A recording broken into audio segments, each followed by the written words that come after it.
for free. I'll be perfectly Call the Planning Commission meeting for Thursday, November 26, 2012 to order. Please stand for the Pledge of Allegiance. I pledge allegiance to the flag of the United States of America and to the republic for which it stands, one nation, under God, indivisible, with liberty and justice for all.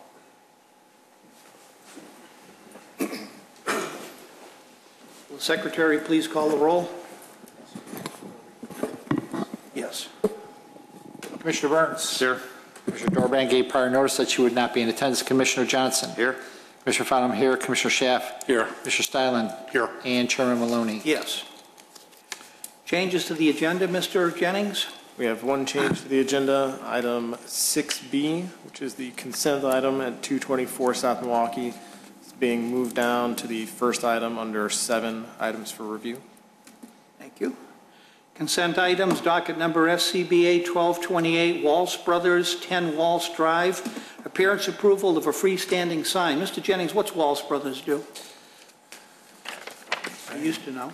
I used to know as well. Precision machining and grinding. Yeah, it's on the sign. Thank you. Okay. Mr. Chairman, they made a bolt for the space shuttle as one of their items. I'm sorry? They made a bolt, I believe it was a bolt, not a nut, that went into outer space on the space shuttle. Oh, okay. And they had it like mounted in the office. Yeah, I used to know and I forgot. Okay, and also docket number SCBA 1236, Waste Management, 200 Sumac Road, appearance approval of a wall sign, and we all know what Waste Management does. Do I hear a motion? So moved. Second. All those in favor? Motion. Aye. Aye. Nope. I think you have to take a regular vote. Go ahead. Motion was made by Commissioner Rafato, seconded by Commissioner Johnson. Commissioner Rafato, I vote yes. Commissioner Johnson? Yes. Commissioner Burns? Yes. Commissioner Schaaf? Yes. Commissioner Stylen? Yes. And Chairman Maloney. Yes. Docket number SCBA 1234, State Farm, 224 South Milwaukee Avenue, Unit B, appearance approval of wall sign. Mr. Jennings. Staff pulled this item off the consent agenda for a brief discussion. We've been talking with the owner of the building, Mr. Kostowski, you can come up, about the design of the sign. This sign was the subject, or the signs for this building were the subject of a discussion with the Plan Commission, I want to say a couple of years ago now. Yes. And the question at hand is confirmation as to whether the design as presented is consistent with the design that was previously presented. So with that, I would ask Mr. Kostowski to present the sign. What we had shown the Plan Commission a couple of years ago was a aluminum extruded cabinet sign which would span between the columns in front of the specific tenant space. The sign therefore would be approximately 13.5 feet wide.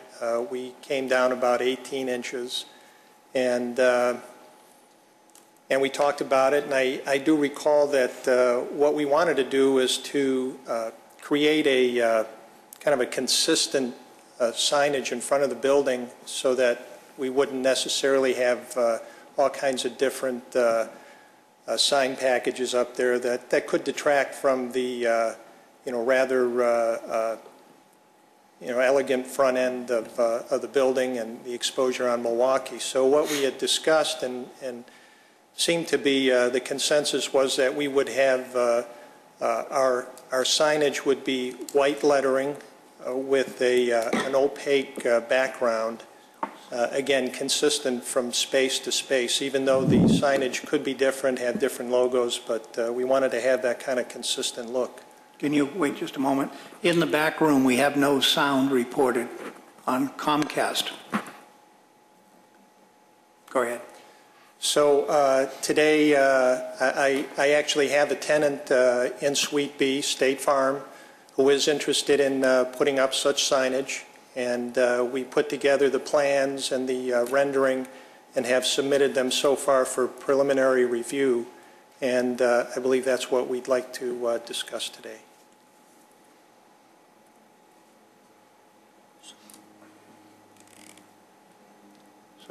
Do you have what the original sign looked like? I think I have it in this. It's in the materials. I don't know if I can move it from one to the other right now. It is on your iPads, though. The original sign actually is exactly like it's shown here. We actually use the same template. The only difference is in the original design, we had just a kind of a generic lettering in there that said tenant A, tenant B, tenant C. As I remember, it was aluminum, black aluminum, and it was cut through with the tenant's name and maybe some lucite behind it. Yeah, and I think that's really the discussion today was the opaque material, whether it be aluminum or whether it can be opaque vinyl. The difference, we did go out and get some estimates for the sign. I think it's a $1,200 difference between going with a vinyl, opaque vinyl on a plexi surface versus having a cutout aluminum sign. For the most part, I believe we do meet the intent of the code, and that is a white lettering on a black background. And right now, I think part of the discussion is do we have to go to the upcharge of the aluminum, or does the opaque vinyl meet the intent of the code? Okay. Mr. Burns. Thanks. To answer your last question, I don't know. I have no experience with opaque vinyl versus aluminum. Certainly, I would guess in the beginning, it would highlight the letters while blocking out the rest of the light in the can. And as far as your other point about how you wanted uniformity among all the 4 tenants, is that right? That's correct. In the signs. I guess one man's floor is another man's ceiling. We're not opposed actually to diversity among the signs, as long as they all meet the code and they're, attractive and show the logo of the business. But I think I could agree with your wishes to have uniform signs over each tenant space while still allowing for each tenant to have their particular logo on the sign. The vinyl and aluminum, I'm going to defer to some of my fellow commissioners. Maybe they have some experience and something to offer there. But I'm okay with this rendition and this sign, Mr. Chairman. Thanks. Thank you. Commissioner Johnson. Thank you. I don't see a problem with the vinyl as long as the opaqueness or opacity, I guess it would be, is maintained. It doesn't fade eventually. I'd hate to see it start getting lighter and but again, like Commissioner Burns, I would have to hand over to the more experienced sign people for their opinions. That's all I had.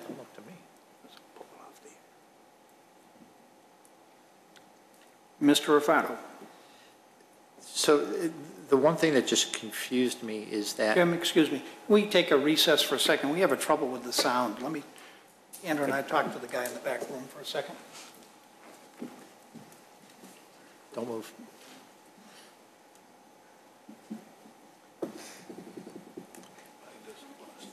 He's got it beamed into his ear. State Farm. Jim, the Metro line by Park is free. Where I park is free. Oh, wait a second. You've got your button on the top. I've got it on the bottom. I wonder if there's a way to... I know you used to be, if you got there early enough, you used to be able to park right on that gravel. Oh, no, but you have to pay the 20. Okay, now it's, yeah. You have to find it yourself, buddy. You what? You'll have to find it yourself.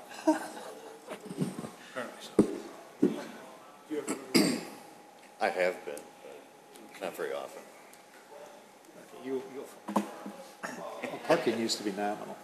Now it's $20 to park in the lot across the Well, tracks. last time I went, you could still park in that forest preserve. Yeah, you The can shuttle park bus. No.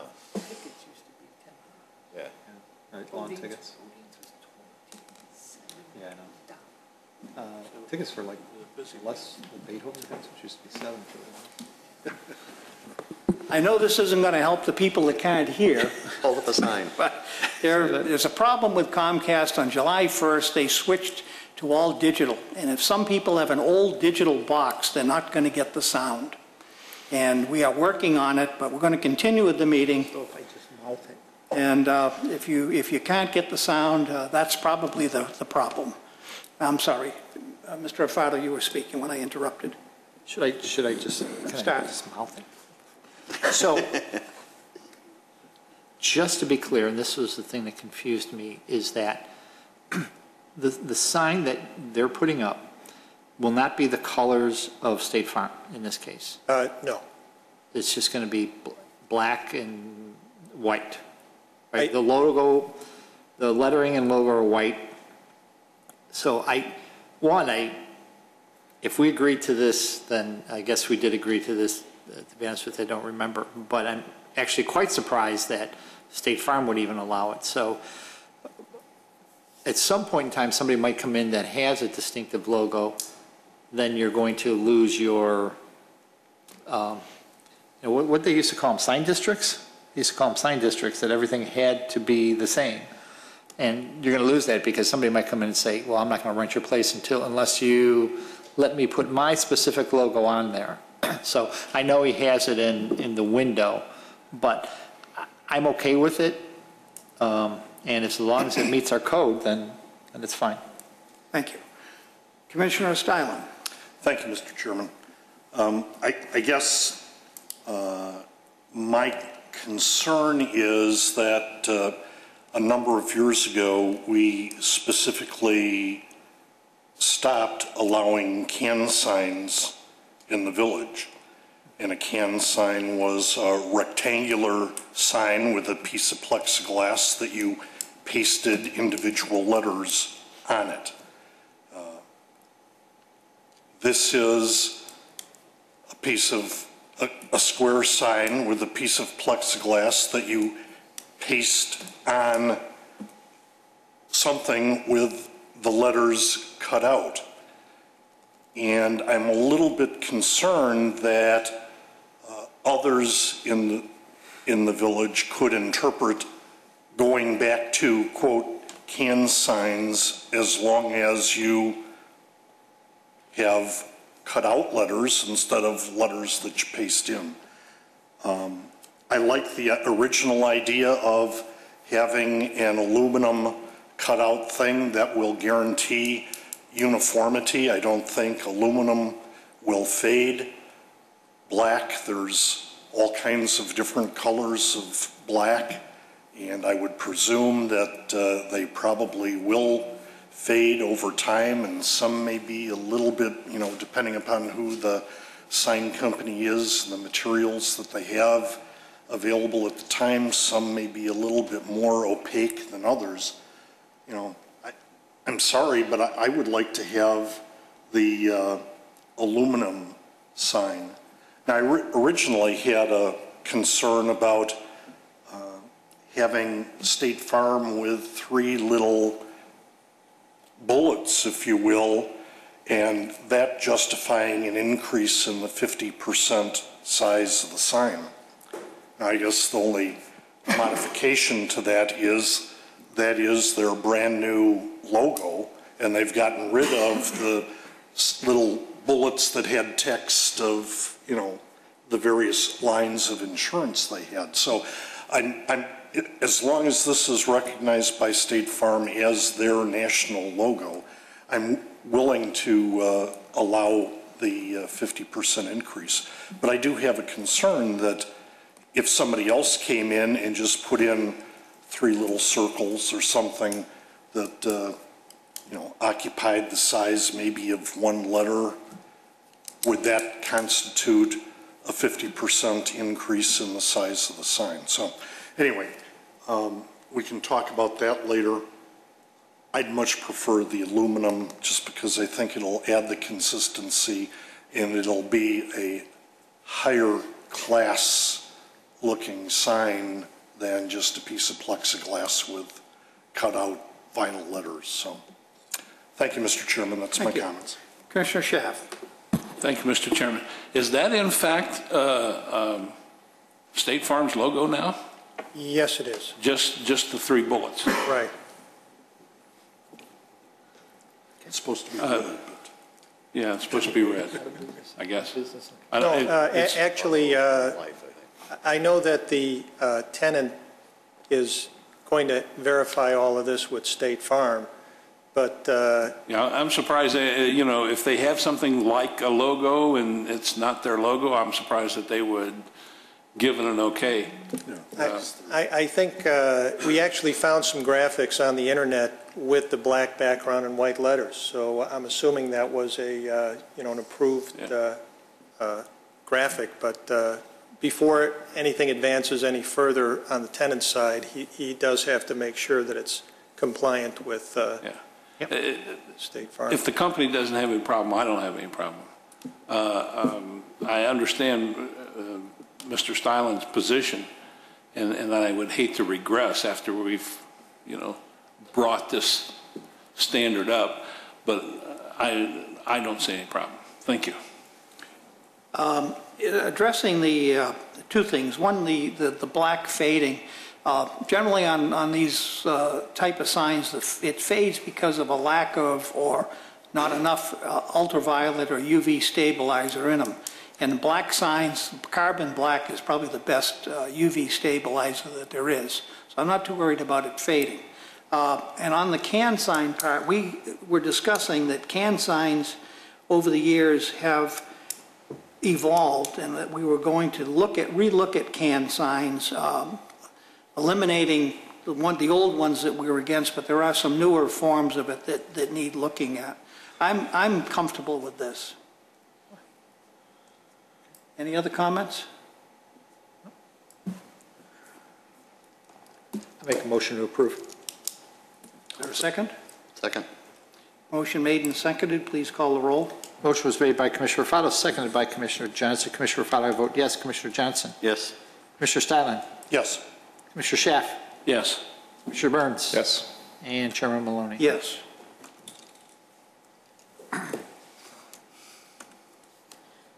Okay, thank you We'll very have much. some papers to sign, and Sure. Thank you. thank you.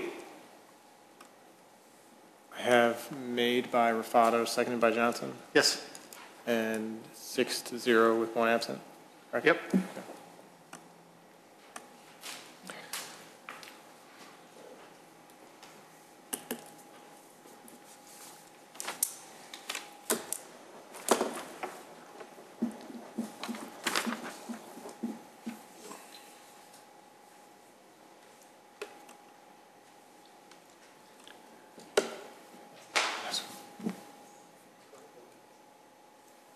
We've gone every year except last year. We went to 5 for 5. We were going once a year.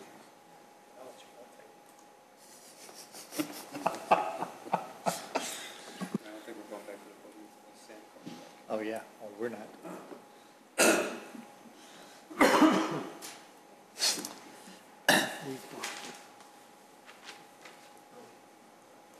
We're getting 4:30. Split it.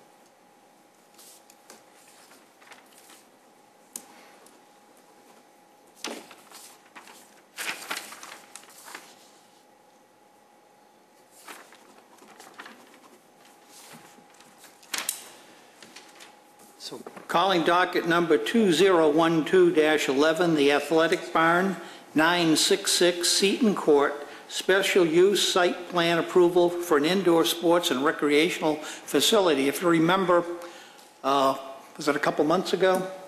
We approved the same operation at a different location, and at the last minute, the lease didn't come through, and so they're looking to relocate here. Mr. Secretary? I'm sorry. Public hearing. Yep, sorry. Let me get it. I forgot this was a public hearing. I got it. As soon as I get there.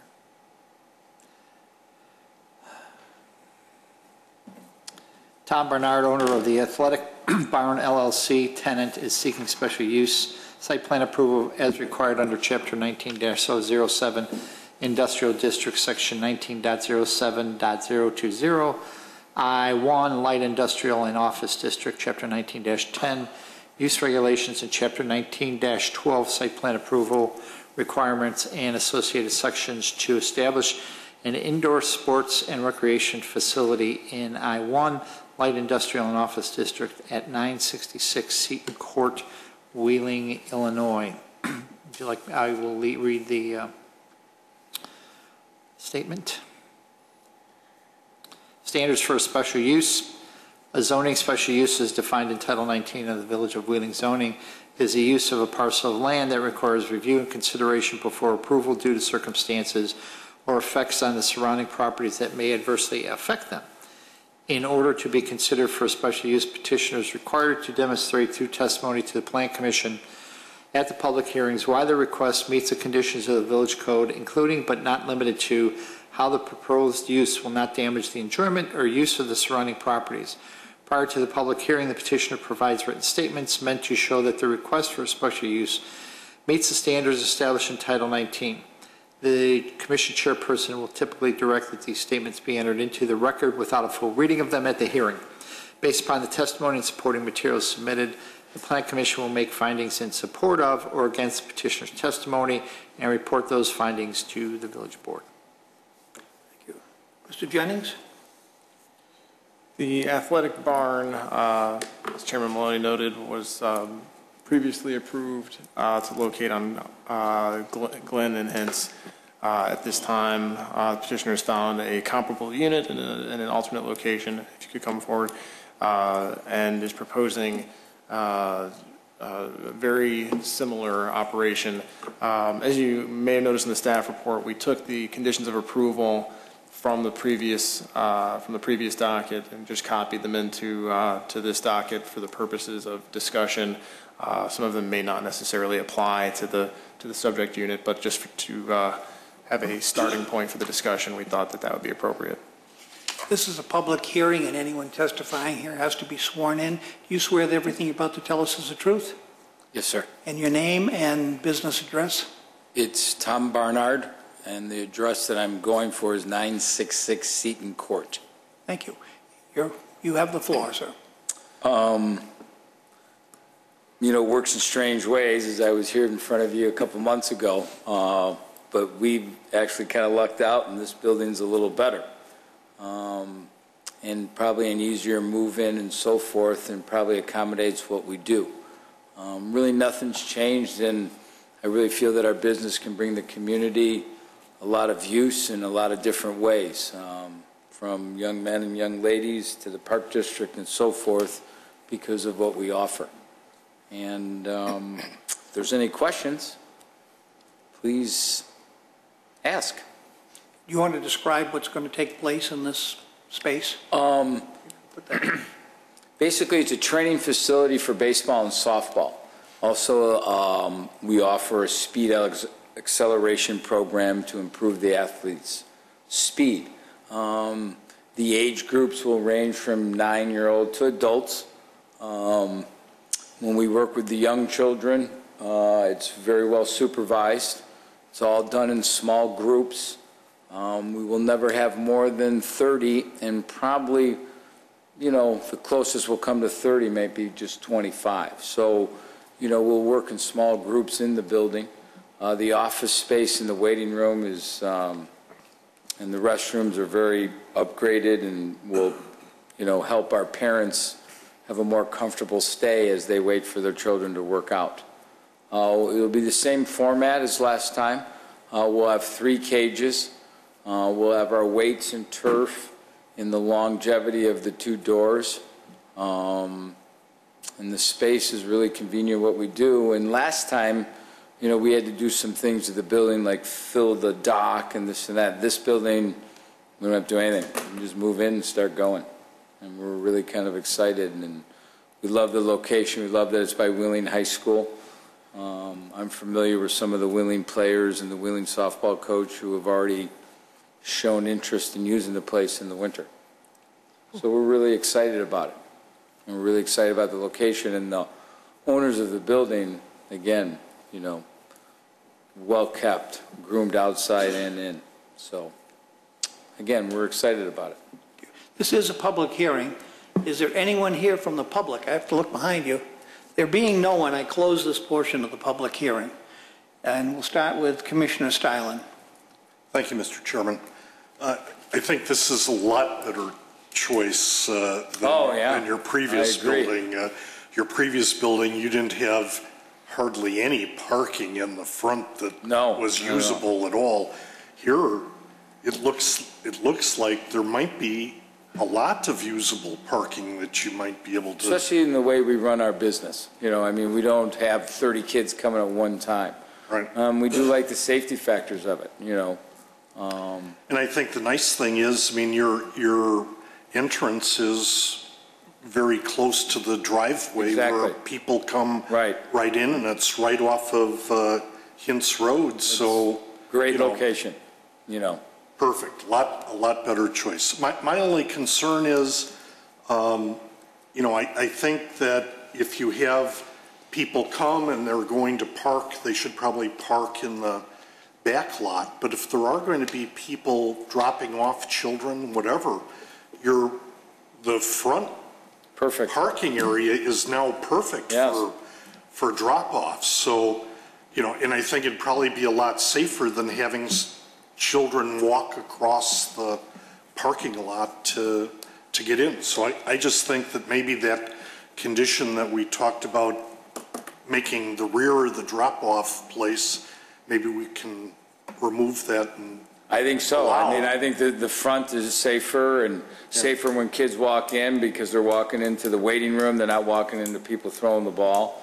The one thing I will say now, I mean, and you know, hopefully it changes for the owner and everything, but all the buildings except for one are vacant.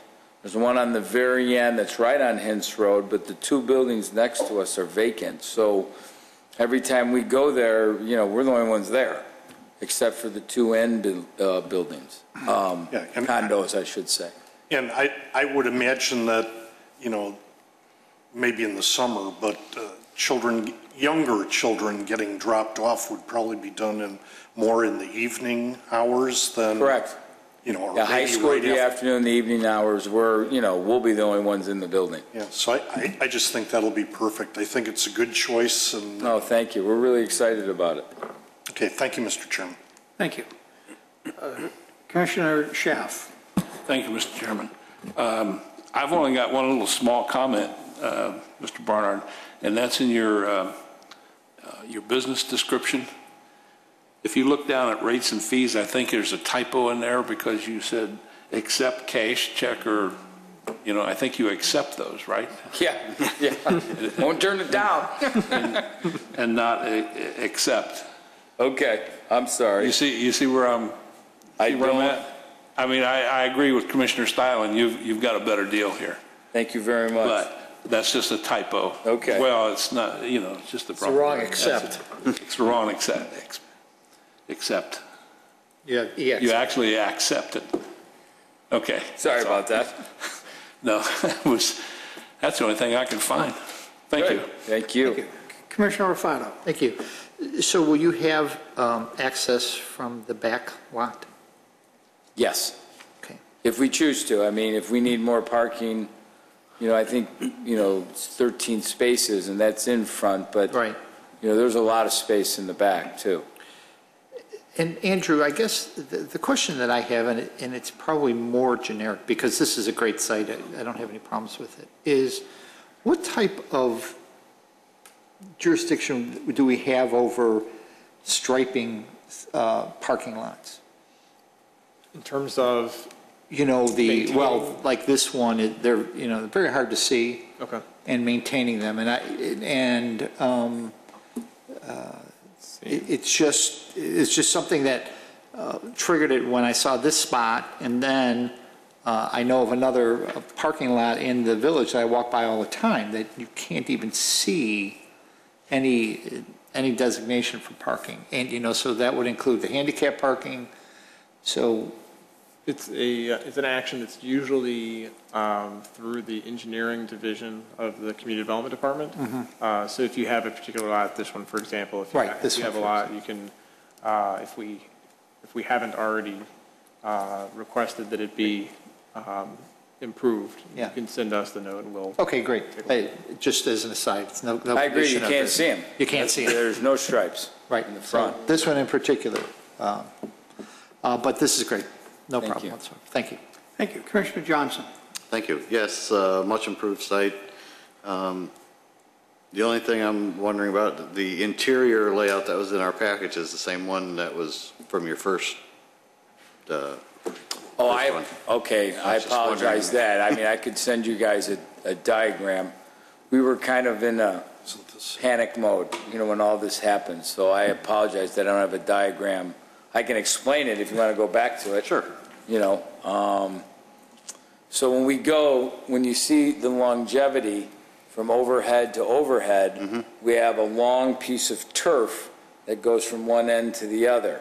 And then against the wall is where we have our free weights, our bench press, our squat machine, and then along the wall are where our med balls are, the conditioning part of our business. And then in this 76 is where we have the 3 cages, and in this building they have these metal rails to where we didn't even have to do anything special with the cable. We just hooked it on and it worked out great. So it was kind of like a blessing.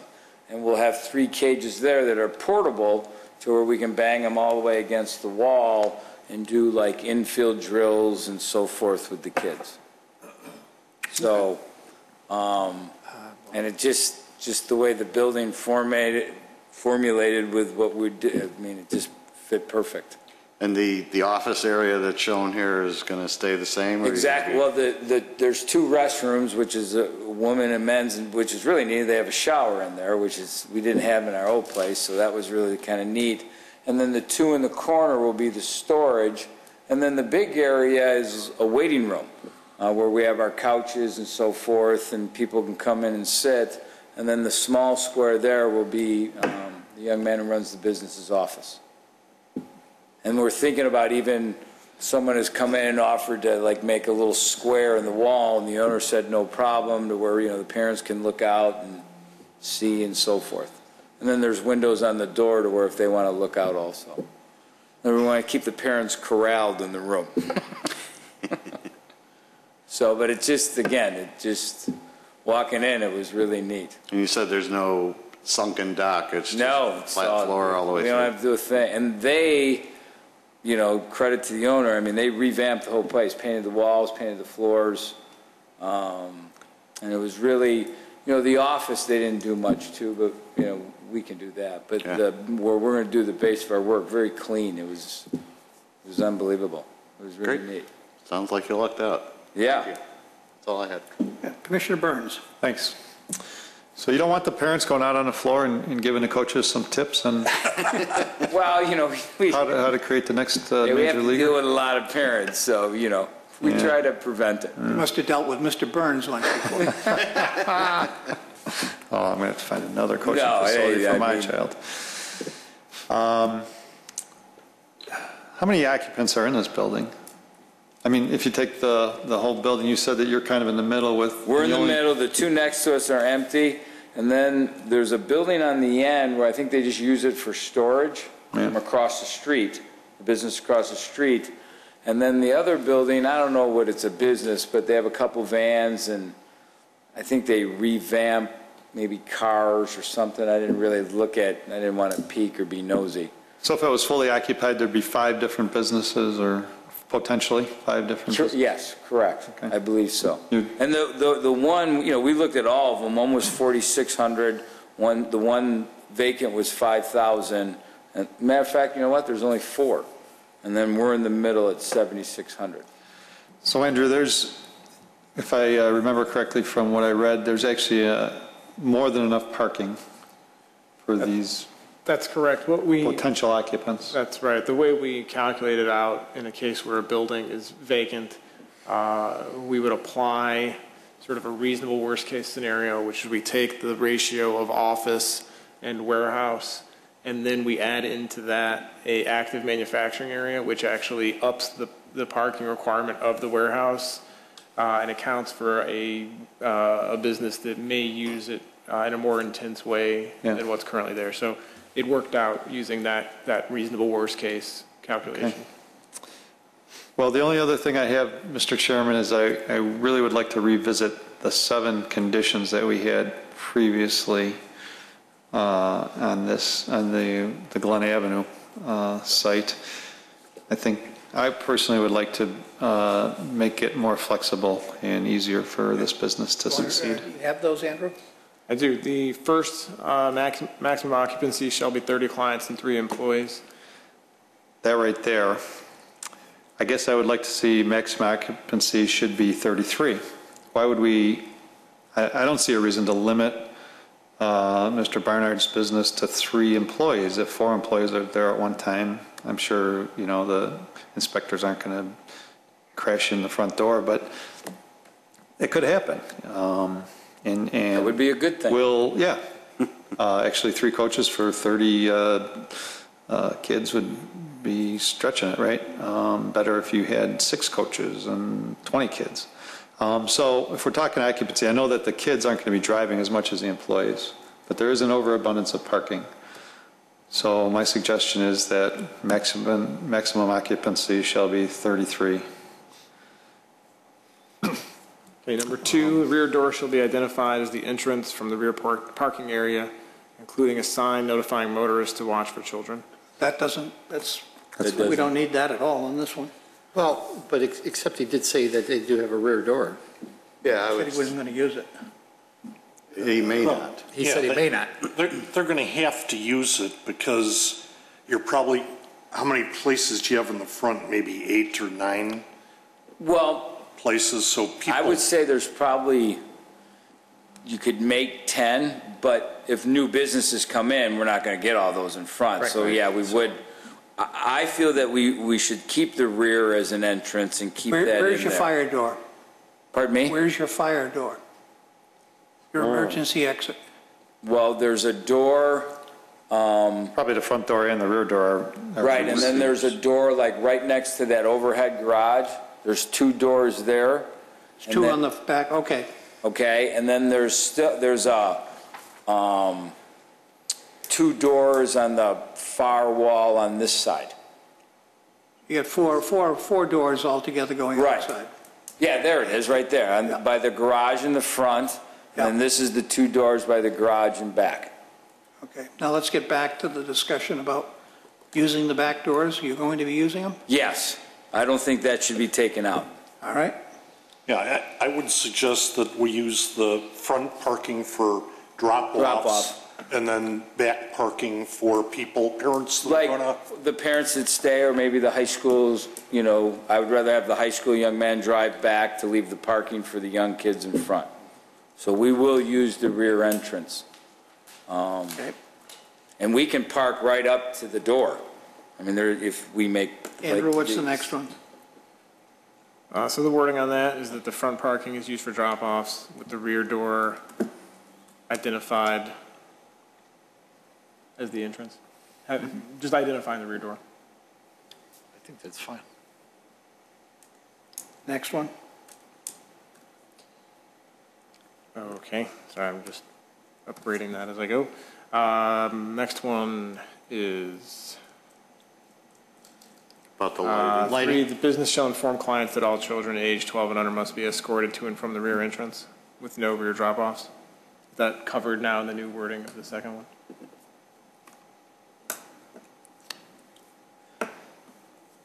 You were going to, excuse me, Mr. Chairman, the way I recall that is you were going to mention that in your brochures, and the information that you hand your parents, you're going to remind them how important it is to Right, escort but we them. would want to use front entrance as the drop-off, not rear entrance Right. now. Right.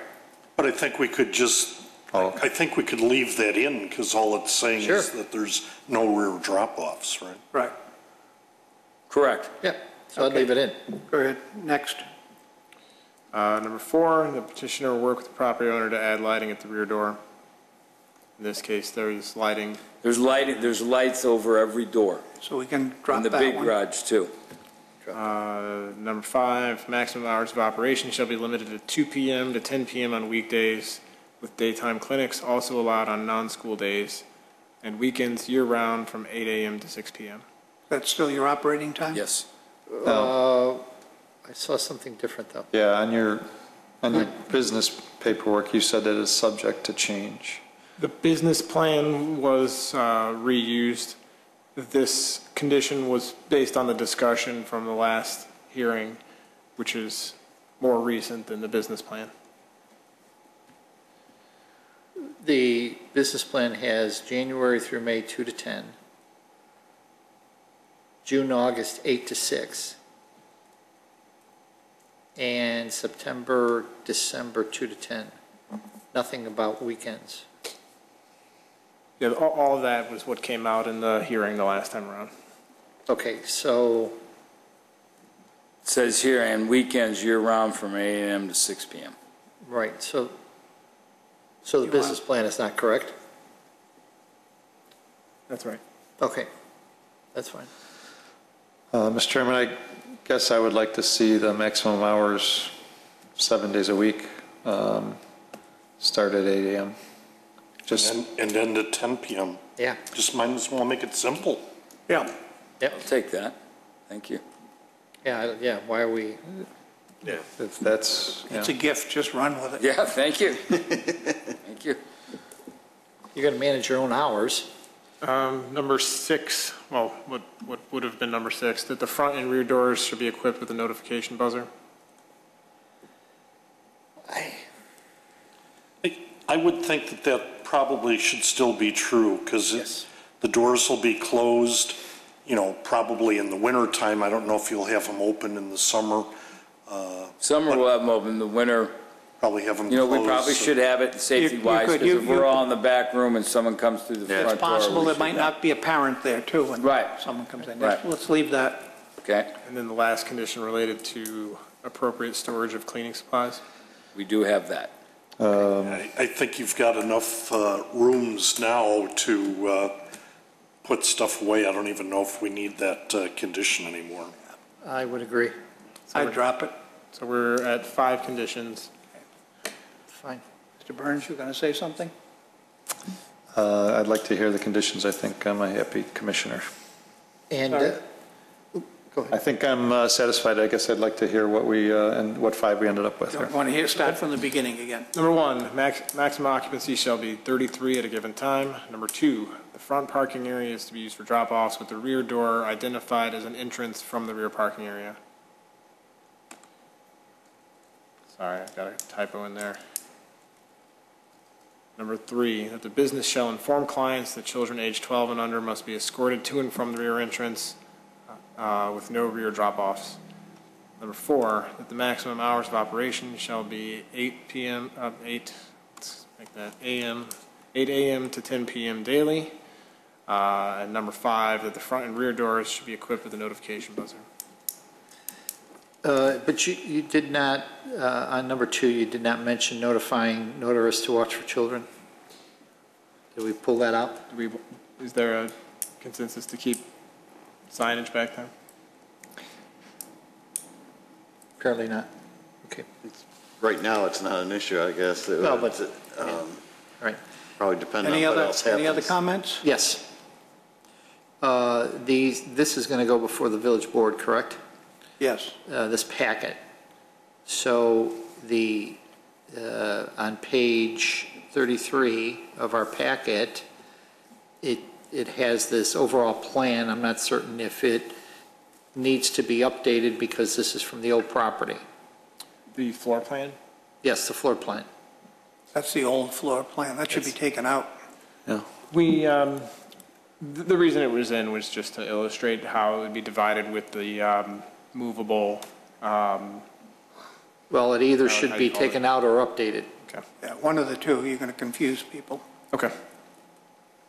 It's, And we can work with the petitioner before the board meeting okay, that's fine. to combine the 2 sketches into one. Right. Get the crayons out. Right. Any other comments? Do I hear a motion? So moved. Second? Motion made and seconded. Please call the roll. Motion was made by Commissioner Rufato, seconded by Commissioner Burns. Yes. Commissioner Rufato, I vote yes. Commissioner Burns? Yes. Commissioner Dorban is absent. Commissioner Johnson? Yes. Commissioner Schaaf? Yes. Commissioner Steilen? Yes, but I do have an additional concern. So can we discuss that? Before I do the last one, probably. Go ahead. My concern is bicycle parking. I mean, they're very close to, residential properties. Hints Road has excellent sidewalks for the most part. I just wonder, should we make some room for bicycle parking inside your facility if some... Well, if a young man or a lady rides their bike, we're going to make them bring their bike inside. We're not going to... That would be all that I would ask. Right. I ride my bike. I mean, this is so close to my home, that's why it even excites me more. So, but we'll have the bikes in the waiting room. We don't, unless you guys feel that we should get a bike rack or something, but we can just have them all put the bikes in the waiting room. The waiting room is so big. I'll leave it up to you. Continue with the... So I'll vote yes, Okay. Mr. Chairman. And Chairman Maloney. Yes. Do I hear a Passes. motion to close the public hearing? So moved. Second. Motion made and seconded. All those in favor? Aye. Opposed? You're closed on that, and you'll have some papers to sign, and you're hopefully... Could I say one thing? Sure. Just in what happened and last minute and the landlord, and I just commend Andrew and Brooke. They were really helpful and called all the time and kept me updated, and I just wanted to let you guys know that. They were never heard really that. special. That'll give them thank another them. week with us. Say again? Oh, okay. Well, good. But I just wanted to say thank you to them. They were very, very helpful. Thank you very much. Good luck. Good luck.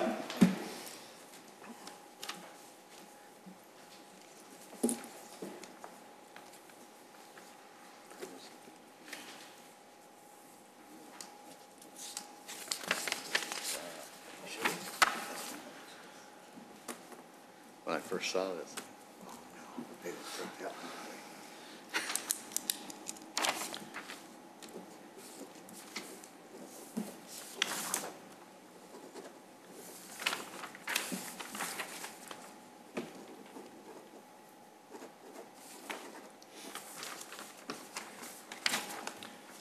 Okay, moving on. Approval of the minutes of July 12, 2012. So moved, Mr. Chairman. Second. Motion made and seconded. All those in favor? Aye. Opposed? Abstain. Abstain. 2 abstentions.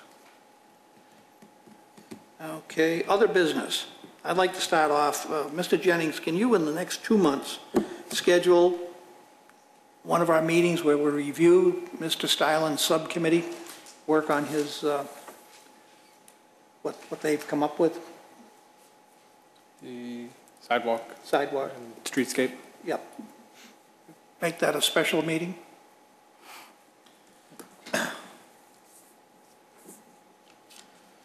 And start off with Mr. Burns.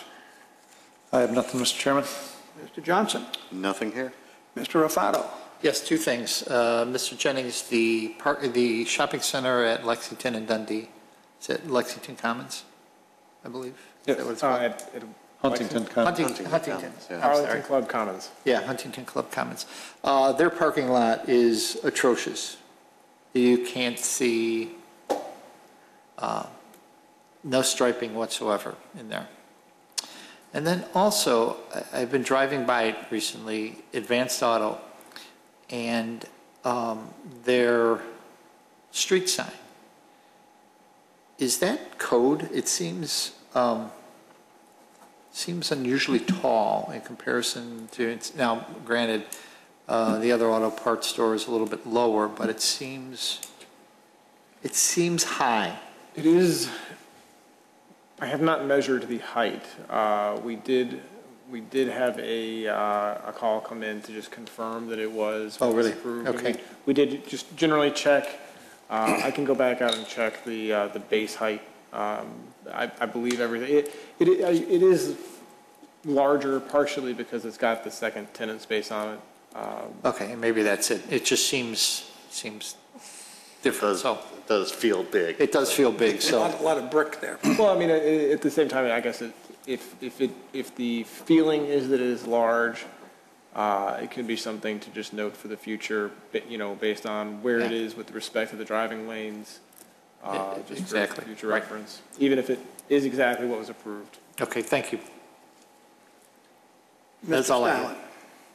Thank you, Mr. Chairman. Yeah, basically, I was going to say the exact same thing. I've got two issues. It seems like, just from my gut feel, right, the Fresh Farm sign looks unusually large, and I know that it's well within our normal ordinances. Likewise, the Advanced Auto Parts store, for some reason, seems unusually large compared to other signs. You know, the Walgreens store just down the street, I think, is pretty close to the same size, but it doesn't have the same impact as that Advanced Auto store. Now, I don't know if maybe Advanced Auto is a little bit closer to the roadway, or the building isn't as far set back as Walgreens is. You know, it's probably some perception problem, but I just think it looks way too big, and if there's something that we could It do. might be, when they get the signs on there, it might break it up too. Like you say, it might be an optical illusion. And when they get, It and when they might get the be. asphalt in and.